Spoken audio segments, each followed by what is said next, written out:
പവിത്രത്തിന്റെ ഒരു അപ്കമിങ് എപ്പിസോഡിലേക്ക് എല്ലാവർക്കും സ്വാഗതം. വിക്രമും രാജേട്ടനും സുഡർമോളുടെ സ്കൂളിൽ എത്തുന്നുണ്ട്. മോളെ കാണാത്തത് കൊണ്ട് വിക്രം രാജേട്ടനോട് ചോദിക്കുന്നുണ്ട്, എന്ത് പറ്റി രാജേട്ടാ, ഇത്ര നേരമായിട്ടും മോളെ സ്കൂളിലേക്ക് കാണുന്നില്ലല്ലോ? ഇപ്പോൾ വരുമായിരിക്കും വിക്രം, അല്പം ക്ഷമിക്കെന്ന് പറയുമ്പോഴേക്കും വിജി മോളെയും കൊണ്ട് സ്കൂളിൽ എത്തുന്നുണ്ട്. മോള് വിക്രമിനെ കണ്ടതും ഹായ് സിംബ, ഗുഡ് മോർണിംഗ് എന്ന് പറയുന്നുണ്ട്. വിക്രമും ഗുഡ് മോർണിംഗ് എന്ന് പറയുന്നു. ഉടനെ വിജി ചോദിക്കുന്നുണ്ട്, എന്ത് പറ്റി വിക്രം ഈ നേരത്ത് സ്കൂളിൽ എന്ന് ചോദിക്കുകയാണ്. ഇത് കേട്ടതും വിക്രം പറയുന്നുണ്ട്, എനിക്ക് സുഡർമോളുടെ ഒരു കാര്യം ചോദിക്കാനുണ്ട്. ഉടനെ വിജി ചിന്തിക്കുന്നുണ്ട്, എന്തായിരിക്കും വിക്രമിന് ചോദിക്കാനുള്ളത് എന്ന് ചിന്തിച്ചുകൊണ്ട്, ആ ശരി വിക്രം, നീ ചോദിച്ചോ. അല്ല, എനിക്ക് തനിയെ മോളോട് സംസാരിക്കണം. അപ്പോൾ വിജി മനസ്സിൽ ചിന്തിക്കുകയാണ്, എന്തായിരിക്കും സുഡർമോളോട് വിക്രമിന് ചോദിക്കാനുള്ളത്. തനിയെ വിക്രമിനോടൊപ്പം വിടണോ? അല്ല, ഒരു അച്ഛനല്ലേ സ്വന്തം മോളോട് സംസാരിക്കണമെന്ന് പറയുന്നത്. എന്തായാലും വിട്ടേക്കാമെന്ന് വിചാരിച്ച് സുഡർ മോളെയും കൊണ്ട് വിക്രം അങ്ങ് അല്പം മാറി നിന്ന് സംസാരിക്കുകയാണ്. സുഡർമോള് വിക്രമിനോട് ചോദിക്കുന്നുണ്ട്, സിംബ, നിന്റെ വിവാഹം കഴിഞ്ഞോ? നല്ലതാണോ കെട്ടതാണോ എന്ന് ചോദിക്കുകയാണ്. എന്താ മോളെ നീ അങ്ങനെ ചോദിച്ചത്? അല്ല, അന്ന് കൺമണി പറഞ്ഞോ വിവാഹം നടന്നാൽ നല്ലതാണെന്ന്, പക്ഷേ വിജയമ്മ പറഞ്ഞോ നിന്റെ വിവാഹം നടന്നില്ലെന്ന്. വിജയമ്മ പറഞ്ഞു വിവാഹം നടക്കാതിരുന്നത് നല്ലതിനു വേണ്ടിയാണെന്ന്. അതുകൊണ്ടാണ് നിന്നോട് ഞാൻ അങ്ങനെ ചോദിച്ചത്. അതെനിക്ക് അറിയില്ലടാ, നല്ലതാണോ കെട്ടതാണോ എന്നൊന്നും ഇപ്പോൾ എനിക്ക് അറിയാൻ പറ്റുന്നില്ല.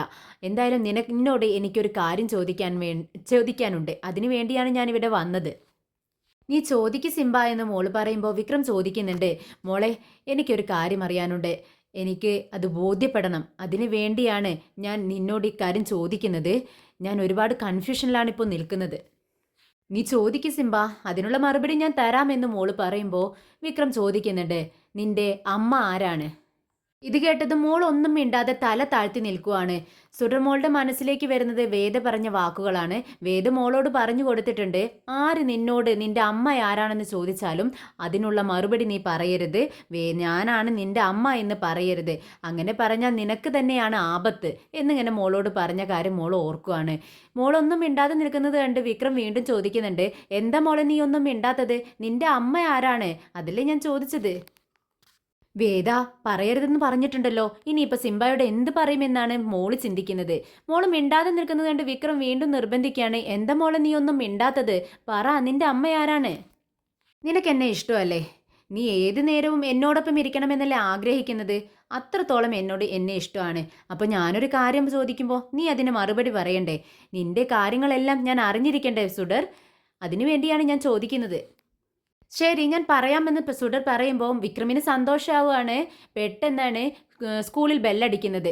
അത് കേട്ടതും വിജി പെട്ടെന്ന് മോളുടെ അടുത്തേക്ക് വരുവാണ്. മോളെ, അതാ ബെല്ലടിച്ചു, മേഡം നോക്കുന്നുണ്ട്, വേഗം സ്കൂളിലേക്ക് ചെല്ലെന്ന് പറഞ്ഞ് മോളെ സ്കൂളിനകത്തേക്ക് വിടുവാണ്. എന്നാൽ മറുപടി പറയാൻ മോൾക്ക് പറ്റിയില്ല. അതുകൊണ്ട് വിക്രമിന് വിഷമം തോന്നുവാണ്. വിജി വിക്രമിനോട് ചോദിക്കുന്നുണ്ട്, വിക്രം, നീ എന്താണ് മോളോട് ചോദിച്ചത്? അത് അവളുടെ അമ്മ ആരാണെന്നാണ് ഞാൻ ചോദിച്ചത്. എൻ്റെ ജീവിതത്തിലും പ്രധാനപ്പെട്ട ഒരു ക്വസ്റ്റ്യൻ ആണത്. അതുകൊണ്ട് ഞാൻ മോളോട് ചോദിച്ചറിയായിരുന്നു. എന്നാൽ ഈ ചോദ്യം കേട്ടതും വിജിക്ക് അത്ഭുതമാണ് തോന്നിയത്. വേദ ഇതേവരെ വിവാഹം കഴിക്കാതെ ജീവിക്കുകയാണെന്ന് വിക്രമിന് മനസ്സിലായിട്ടും അവളുടെ കയ്യിലുള്ള കുഞ്ഞ് വിക്രമിൻ്റെയും വേദയുടെയും കുഞ്ഞ് തന്നെ ആയിരിക്കുമെന്ന് എന്താണ് വിക്രം മനസ്സിലാക്കാത്തത്? ഇതാണ് നമ്മുടെ വിജി ചിന്തിക്കുന്നത്. പറ വിജയമ്മ, സുഡറിന്റെ അമ്മ ആരാണ്? വിക്രം ചോദിക്കുമ്പോൾ വിജി മനസ്സിൽ ചിന്തിക്കുന്നുണ്ട്, ഇല്ല, വേദ ഒരിക്കലും ഇക്കാര്യം ആരോടും പറയരുതെന്ന് പറഞ്ഞിട്ടുണ്ട്. അതുകൊണ്ട് ഞാൻ വായ കൊണ്ട് തുറന്നു പറയാൻ പറ്റത്തില്ല. അവൻ മനസ്സിലാക്കുകയാണെങ്കിൽ മനസ്സിലാക്കട്ടെ. പെട്ടെന്ന് വിജി പറയുന്നുണ്ട്, വിക്രം, എനിക്കത് പറയാൻ കഴിയില്ല. നീ വലിയ ബുദ്ധിശാലിയല്ലേ, നീ തനിയെ അത് കണ്ടുപിടിക്കേ. എനിക്ക് അല്പം അർജന്റ് ഉണ്ട്, ഞാൻ പോട്ടെ എന്ന് പറഞ്ഞുകൊണ്ട് വിജി അവിടെ നിന്നും പോകുന്നുണ്ട്. അപ്പോഴേക്കും വിക്രമിന്റെ അടുത്തേക്ക് രാജേട്ടൻ ഒരു പയ്യനെയും കൊണ്ട് വരുന്നുണ്ട്. ആ പയ്യൻ വിക്രമിനോട് പറയുന്നുണ്ട്, തീരദേശത്തെ ഒരു പ്രശ്നം നടക്കുന്നുണ്ട്. വിക്രമും കൂട്ടരും വന്ന് ഫ്രണ്ട്സും വന്ന് അത് പരിഹരിച്ചു തരണമെന്ന് പറയുവാണ്. അങ്ങനെ വിക്രം, നിങ്ങൾ നടക്കൂ, ഞാൻ എൻ്റെ ഫ്രണ്ട്സിനെയും കൂട്ടി അങ്ങോട്ടേക്ക് വന്നോളാം, പ്രശ്നങ്ങളൊക്കെ ഞങ്ങൾ പരിഹരിക്കാമെന്ന് അയാൾക്ക് വാക്ക് കൊടുക്കുവാണ്. സുഡർ സ്കൂൾ വിട്ട് വീട്ടിലെത്തിയതും വിജിയോട് ചോദിക്കുന്നുണ്ട്, വിജയമ്മ, ഇന്ന് സിംബ സ്കൂളിലെത്തിയപ്പോൾ എന്നോടൊരു ക്വസ്റ്റ്യൻ ചോദിച്ചു. അതിന് മറുപടി എനിക്ക് പറയാൻ കഴിഞ്ഞില്ല. ഇത് കേട്ടതും വിജി ചോദിക്കുന്നുണ്ട്, എന്ത് പറ്റി മോളെ? എന്താ നിന്റെ സിംബ ചോദിച്ചത്? അത് എൻ്റെ അമ്മ ആരാണെന്നാ ചോദിച്ചത്. പക്ഷേ വേദ എന്നോട് പറഞ്ഞിട്ടുണ്ട്, അങ്ങനെ ഒരു ചോദ്യം ആരെങ്കിലും ചോദിച്ചാലും എന്നോട് മറുപടി പറയരുതെന്ന്. അതുകൊണ്ട് എനിക്ക് പറയാൻ പറ്റിയില്ല. സിംബ വീണ്ടും എന്നോട് ആ ചോദ്യം ചോദിച്ചാൽ ഞാൻ എന്താ മറുപടി പറയണ്ടേ എന്ന് സുണ്ടർ ചോദിക്കുകയാണ്. ഉടനെ വിജി പറയുന്നുണ്ട്, മോൾ എന്ത് മറുപടി പറയും? ഉടനെ സുഡർ പറയുന്നുണ്ട്, ഞാൻ എങ്ങനെയാണ് സത്യം പറയുന്നത്? വേദ വേദയോട് ഞാൻ സത്യം ചെയ്തു കൊടുത്തതാ, ആരോടും പറയില്ലെന്ന്. അപ്പോ ഇനി സിംബ ചോദിച്ചാലും നീ സത്യം പറയില്ല അല്ലേ എന്ന് വിജി ചോദിക്കുമ്പോ, ഇല്ല, ഞാൻ വേദയ്ക്ക് വാക്ക് കൊടുത്തതല്ലേ, സത്യം ചെയ്തു കൊടുത്തതല്ലേ. വേദ വേദയ്ക്ക് സത്യം ചെയ്തു കൊടുത്തത് കൊണ്ട് തന്നെ ആ സത്യം ഞാൻ ഒരിക്കലും തെറ്റിക്കില്ല. ഞാൻ ആര് ചോദിച്ചാലും വേദയാണ് എൻ്റെ അമ്മ എന്നുള്ള കാര്യം പറയില്ല. ഉടനെ വിജി അവളെ കൊഞ്ചിക്കുന്നുണ്ട്. നല്ല കുട്ടിയാ നീ, നീ ബുദ്ധിയുള്ള കുട്ടിയാ, വാ നിനക്ക് ഭക്ഷണം തരാമെന്ന് പറഞ്ഞ് മോളെയും കൊണ്ട് കിച്ചണിലേക്ക് പോകുന്നുണ്ട് വിജി. ഫോൺ റിങ് ചെയ്യുന്ന കണ്ട് പെട്ടെന്ന് വിജി ഫോൺ എടുത്ത് നോക്കുന്ന സമയത്ത് അത് വിക്രം ആയിരിക്കും. വിക്രം എന്തിനാണ് ഈ നേരത്തെ വിളിക്കുന്നതെന്ന് വിജി ചിന്തിക്കുകയാണ്. ഫോൺ അറ്റൻഡ് ചെയ്തതും വിക്രം ചോദിക്കുന്നുണ്ട്, സുഡർമോൾ എവിടെ, ഫോണൊന്ന് കൊടുക്കൂ വിജിയമ്മേ. ഇത് കേട്ടതും വിജിക്ക് കാര്യം മനസ്സിലാവുന്നുണ്ട്. വിജി പറയുന്നുണ്ട്, എന്തിനാണ് ഇപ്പോൾ സുഡർമോളെ അന്വേഷിക്കുന്നത്? സ്കൂളിൽ വെച്ച് കണ്ടതല്ലേ. ഉടനെ വിക്രം പറയുന്നുണ്ട്, എനിക്ക് മോളോട് അല്പം സംസാരിക്കാനുണ്ട്. എനിക്കറിയാം എന്താ സംസാരിക്കാനുള്ളതെന്ന്. അന്ന് സ്കൂളിൽ വെച്ച് ചോദിച്ചതുപോലെ അവളുടെ അമ്മ ആരാണെന്ന് ചോദിക്കാനല്ലേ. എന്തിനാണ് മോളെ വിഷമിപ്പിക്കുന്നത്? അവളോടല്ല ആ ചോദ്യം ചോദിക്കേണ്ടത്. നിങ്ങൾ തമ്മിൽ നീയും വേദയും തമ്മിൽ പല പ്രശ്നങ്ങളും ഉണ്ടാവും. നിനക്ക് വേദയോടല്ലേ അക്കാര്യം ചോദിക്കാനുള്ളത്? നേരിട്ടങ്ങ് ചോദിച്ചാൽ മതി. എന്നെയും മോളെയും ഇത് പറഞ്ഞ് വിഷമിപ്പിക്കരുത്. നിങ്ങളുടെ രണ്ടുപേരുടെയും ഇടയ്ക്ക് ഞങ്ങളെ ഇങ്ങനെ ഇട്ട് കറക്കരുത് കേട്ടോ. ഇത് കേട്ടതും വിക്രം പറയുന്നുണ്ട്, അത് വിജയമ്മ, ഞാൻ എങ്ങനെയാണ് ഇക്കാര്യം വേദിയോട് ചോദിക്കുന്നത്? അതുകൊണ്ടാണ് ഞാൻ മോളോട് ചോദിക്കാമെന്ന് വിചാരിച്ചത്. ഇത് കേട്ടതും വിജിക്ക് ദേഷ്യം വരുന്നുണ്ട്. വിജി പറയുന്നുണ്ട്, വിക്രം, നിനക്ക് ഈ കാര്യം ഒരു കാര്യം അറിയാനുണ്ടെങ്കിൽ അത് വേദിയോട് നേരിട്ട് ചോദിക്കണം, അല്ലാതെ മോളോടല്ല ചോദിക്കേണ്ടത്. ഇനി മേലാൽ ഇക്കാര്യം പറഞ്ഞ് എന്നെയോ മോളെയോ ശല്യം ചെയ്യരുത്. നിനക്ക് എന്തെങ്കിലും സത്യങ്ങൾ അറിയാനുണ്ടെങ്കിൽ നേരിട്ട് വേദിയോട് ചോദിക്കുക. നിനക്ക് മനസ്സിലായോ എന്ന് ചോദിക്കുമ്പോൾ, ഓക്കെ സോറി വേദിയമ്മ, എനിക്ക് ഒരേ ഒരു സൊല്യൂഷൻ സുഡർമോള് മാത്രമായിരുന്നു, അതുകൊണ്ടാണ് ഞാൻ വിളിച്ചത്, സോറി എന്ന് വിക്രം വീണ്ടും പറയുന്നുണ്ട്.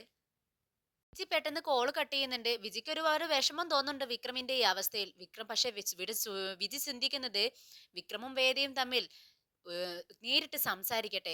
ഈ സുഡറിന്റെ വിഷയമാണെങ്കിലും അവർ നേരിട്ട് സംസാരിക്കുന്ന സമയത്ത് അവരുടെ ഇടയിലുള്ള തെറ്റിദ്ധാരണകളെല്ലാം മാറുമല്ലോ. അങ്ങനെ അവർ ഒന്നിക്കട്ടെ എന്നാണ് വിധി ചിന്തിക്കുന്നത്. കപിലൻ വേദയ്ക്ക് വിളിക്കുകയാണ്. കപിലന്റെ കോള് കണ്ടതും വേദ അറ്റൻഡ് ചെയ്യുന്നുണ്ട്. എന്ത് പറ്റി കപിലൻ? ഞാനന്ന് എനിക്ക് അനോണിമസ് കോള് വന്നത് ട്രേസ് ചെയ്യാൻ പറഞ്ഞിട്ടുണ്ടായിരുന്നില്ലേ, കണ്ടുപിടിച്ചോന്ന് ചോദിക്കുകയാണ്. ഇല്ല വേദ, ഒന്നുമായിട്ടില്ല. ഇനി ഞാൻ നേരിട്ട് ഇറങ്ങേണ്ടി വരുമെന്നാണ് തോന്നുന്നത്. പക്ഷെ ഞാൻ ഇപ്പോൾ വിളിച്ചത് വേറൊരു കാര്യം പറയാൻ വേണ്ടിയാണ്. എന്താണെന്ന് വേദ ചോദിക്കുന്നുണ്ട്. അത് ഒരു സീക്രട്ട് ആയിട്ടുള്ള കാര്യമാണ്. വേദ, നിന്റെ അടുത്ത് ആരെങ്കിലും ഉണ്ടെങ്കിൽ നീ ഒന്ന് മാറി നിന്ന് സംസാരിക്കുമെന്ന് പറയുന്നുണ്ട്. ഉടനെ വേദ എഴുന്നേറ്റ് തരുണിനോട് പറയുന്നുണ്ട്, തരുൺ ഞാൻ ഇപ്പൊ വരാം, ഒരു കോൾ ഉണ്ടെന്ന് പറഞ്ഞ് പുറത്തേക്ക് ഇറങ്ങുവാണ്. അങ്ങനെ കപിലിനോട് കാര്യം എന്താണെന്ന് ചോദിക്കുകയാണ്. ഉടനെ കപിലൻ പറയുന്നുണ്ട്, വേദേ, നീ അന്ന് അറസ്റ്റ് ചെയ്ത ആ രാജയുണ്ടല്ലോ, അവൻ ജയിൽ ചാടി. പോലീസുകാരെല്ലാം അടിച്ചിട്ടിട്ടാണ് അവൻ ജയിലിൽ ചാടിയിരിക്കുന്നത്. രക്ഷപ്പെട്ട സ്ഥിതിക്ക് അവൻ നേരെ വരുന്നത് നിന്റെ അടുത്തേക്കായിരിക്കും. നിന്റെ ജീവനാണ് ഭീഷണി. നീ സേഫ് ആയിട്ടിരിക്കണം വേദേ. ഇത് കേട്ട് വേദ പറയുന്നുണ്ട്, നീ ടെൻഷൻ അടിക്കേണ്ട കപിലൻ, ഇവിടെ പോലീസുകാരുണ്ടല്ലോ, ഞാൻ ശ്രദ്ധിച്ചോളാം. ഇങ്ങനെ കപിലനോട് സംസാരിച്ചു കൊണ്ടിരിക്കുന്ന സമയത്ത് പെട്ടെന്ന് പുറത്ത് വീടിന് ഫ്രണ്ടിൽ ഒരു വാൻ വന്ന് നിൽക്കുവാണ്. അതിൽ നിന്നും കറുപ്പ് വസ്ത്രം ധരിച്ച് മുഖംമൂടി ധരിച്ച കുറച്ച് ആളുകൾ ഓടി വന്ന് വേദയെ പിടിക്കുകയാണ്. അവിടെ നിന്നിരുന്ന പോലീസുകാരെല്ലാം അടിച്ച് നിലത്തിടുന്നുണ്ട്. അങ്ങനെ അവരെല്ലാം ആക്രമിച്ചതിന് ശേഷം പുറത്തു നിൽക്കുമായിരുന്ന വേദയെ പിടിച്ച് വാനിൽ കയറ്റുവാണ്. വേദ തരുൺ തരുൺ എന്നിങ്ങനെ നിലവിളിക്കുന്നുണ്ട്. തരുൺ ഇത് കേട്ട് അകത്തു നിന്നും ഓടി വരുന്നുണ്ട്. അപ്പോഴേക്കും വിജിയും വരുന്നുണ്ട്. ബഹളം കേട്ട് അങ്ങനെ വേദയെ പെട്ടെന്ന് വാനിൽ കയറ്റിക്കൊണ്ട് അവരങ്ങ് പോവുകയാണ്. തരുൺ പിറകെ ഓടുന്നുണ്ട്, വേദ വേദ എന്ന് വിളിച്ചുകൊണ്ട്. പക്ഷേ വാൻ അത്രയും സ്പീഡിലാണ് പോകുന്നത്. പോലീസുകാരെല്ലാം ബോധം കെട്ട് കിടക്കുവാണ്. തരുണിനെ എന്ത് ചെയ്യണമെന്ന് അറിയുന്നില്ല. സുഡർ പെട്ടെന്ന് വിജിയുടെ ഫോൺ എടുത്ത് വിക്രമിനെ വിളിക്കുകയാണ്. വിക്രം, എന്താ പറ്റി വിജയമ്മ എന്ന് ചോദിക്കുമ്പോൾ മോള് പറയുന്നുണ്ട്, വിജയമ്മയല്ല, ഇത് ഞാനാണ്, സുഡറാണ്. എന്താ മോളെ എന്ന് ചോദിക്കുമ്പോൾ മോള് കരഞ്ഞുകൊണ്ട് പറയുന്നുണ്ട്, സിംബ, നമ്മുടെ വേദയെ ആരോ തട്ടിക്കൊണ്ടു പോയി. ഇത് കേട്ടതും വിക്രം ഞെട്ടുന്നുണ്ട്.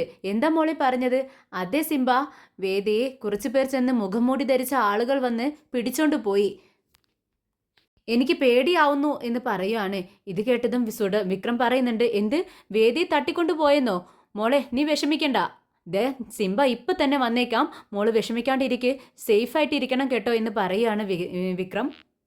രാജേട്ടൻ എന്താ കാര്യമെന്ന് വിക്രമിനോട് ചോദിക്കുകയാണ്. ഉടനെ വിക്രം പറയുന്നുണ്ട്, രാജേട്ടാ വേദയെ ആരോ തട്ടിക്കൊണ്ടു പോയെന്നാണ് മോള് പറയുന്നത്. അവിടെ ഉണ്ടായിരുന്ന പോലീസുകാരെല്ലാം അവർ അടിച്ച് താഴെയിട്ടു എന്ന് പറയുന്നു. പെട്ടെന്ന് എനിക്ക് അവിടെ എത്തണം. ഇത് കേട്ടതും രാജേട്ടൻ പറയുന്നുണ്ട്, എന്ത്, ഇത്രയ്ക്ക് ധൈര്യമുള്ളവരാരാണ്? ഒരു കളക്ടറുടെ വീട്ടിൽ കയറി കളക്ടർ തട്ടിക്കൊണ്ടു പോകണമെങ്കിൽ അത്രയും വലിയ ആളുകളായിരിക്കുമല്ലോ. വിക്രം, നീ എന്തിനാണ് പോകുന്നത്? അവിടെയുള്ളവർ അവളെ ശ്രദ്ധിക്കില്ലേ? ഇത് കേട്ട് വിക്രം പറയുന്നുണ്ട്, രാജേട്ടാ നിങ്ങൾ പറയുന്നത് എനിക്ക് മനസ്സിലായി. എനിക്ക് വേദയോട് പ്രത്യേകിച്ച് ഒരു താല്പര്യവും തന്നെയില്ല. അവൾ എൻ്റെ ശത്രുവാണ്. പക്ഷേ അവൾ നല്ലൊരു വ്യക്തിയാണ്, നല്ലൊരു കളക്ടറാണ്. അതുകൊണ്ട് തന്നെ അവളെ രക്ഷിക്കേണ്ട ഉത്തരവാദിത്തം എനിക്കുണ്ട്. എനിക്ക് പെട്ടെന്ന് അവിടെ എത്തിയേ തീരൂ. എന്താണ് സംഭവിച്ചതെന്ന് അറിയണം. വിക്രമിന്റെ ഈ തീരുമാനത്തോട് കൺമണിക്ക് ഒട്ടും യോജിക്കാൻ കഴിയുന്നില്ല. കൺമണി ചോദിക്കുന്നുണ്ട്, വേദയെ രക്ഷിക്കാൻ നിങ്ങൾക്ക് പോണോ എന്ന് നിങ്ങൾക്ക് ഉറപ്പുണ്ടോ? പോണോ എന്ന് ചോദിക്കുകയാണ് വീണ്ടും.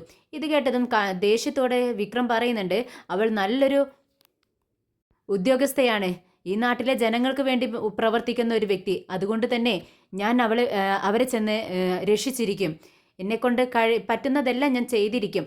എൻ്റെ ജീവിതവും അവളുടെ ജീവിതവും തമ്മിൽ ഇതിനെ കൂട്ടിക്കുഴയ്ക്കാൻ ഞാൻ താല്പര്യപ്പെടുന്നില്ല. രാജേട്ടാ ഞാൻ പെട്ടെന്ന് ചെല്ലട്ടെ എന്ന് പറഞ്ഞുകൊണ്ട് വിക്രം അവിടെ നിന്നും പോകുന്നുണ്ട്.